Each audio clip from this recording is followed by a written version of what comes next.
एक ऋषी केशरी धोतर नेसून ध्यान करत होते. त्यांना आपला शिष्य अंजली आपल्याचे संरक्षण करेल असा विश्वास होता. अचानक गुंडांनी हल्ला केला, पण पिवळ्या टी शर्टमधील अंजलीने तत्काळ कारवाई केली.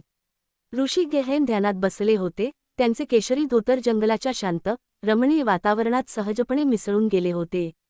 कोवळा सूर्यप्रकाश झाडांमधून गाळून जमिनीवर पडत होता आणि फुललेल्या फुलांचा गोड सुगंध हवेत दरवळत होता.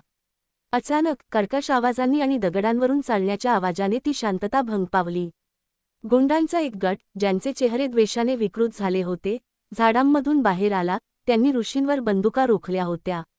पण ते किंचितही विचलित झाले नाहीत. त्यांना आपली शिष्य अंजलीवर विश्वास होता, जी त्यांच्या मार्गदर्शनाखाली आपल्या ऊर्जा शक्तींचा सराव करत होती.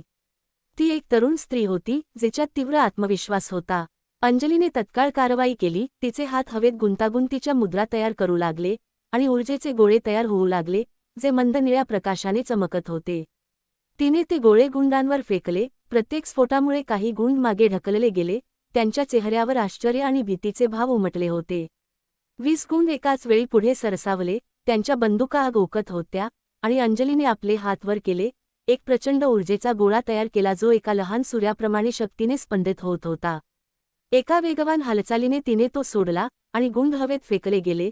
त्यांच्या बंदुका जमिनीवर आदळल्या, जणू काही त्यांना एका जोरदार वादळाने उडवून दिले होते.